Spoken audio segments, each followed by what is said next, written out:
कुरुक्षेत्र की भोर थी। आसमान पर धुंध पसरी थी और सूरज की पहली किरणें रक्तिम रंग में फैली हुई थी। कर्ण अकेला अपने शिविर में बैठा था। सामने कवच कुंडल की फीकी चमक थी और उसके हाथ में एक तीर। पर उसकी नजर कहीं दूर अतीत की गलियों में भटक रही थी। मैं सूर्यपुत्र हूं, पर दुनिया ने मुझे सूतपुत्र कहा। क्या यह मेरा अपराध है कि मेरा जन्म रहस्य में हुआ? उसके कानों में बचपन का उपहास गूंजने लगा।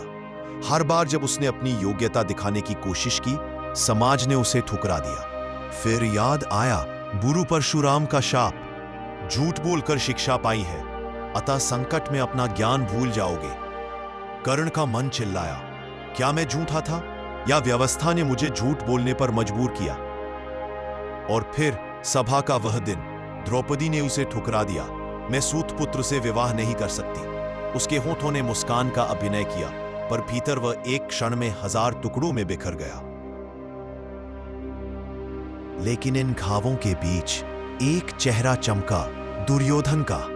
जब सब ने मुझे ठुकराया, उसने मुझे अपनाया, मित्र कहा और सम्मान दिया। यही स्मृति कर्ण के लिए वरदान भी थी और बंधन भी। यही उसका धर्म और वचन का संघर्ष शुरू होता है।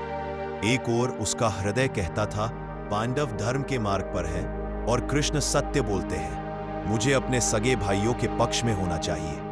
दूसरी ओर उसका वचन गूंजता था, दुर्योधन ने मुझे पहचान दी है, मैं उसे कैसे छोड़ दूं? उपकार के बदले वफादारी मेरा धर्म है।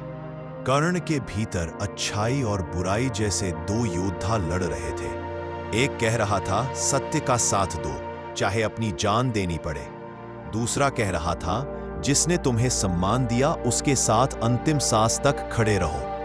उसने गहरी सांस ली और स्वयं से कहा, शायद मेरा अंत धर्म की विजय में होगा, पर मैं वचन भंग नहीं करूंगा। सूरज पूरी तरह उग चुका था। कर्ण ने कवच पहना, धनुष उठाया और शिविर से बाहर कदम रखा। अब वह केवल युद्ध भूमि की ओर नहीं बढ़ रहा था, वह अपने ही भीतर के उस युद्ध की ओर बढ़ रहा था जहां अच्छाई और बुराई का संतुलन उसकी आखिरी सांस के साथ तय होने वाला था।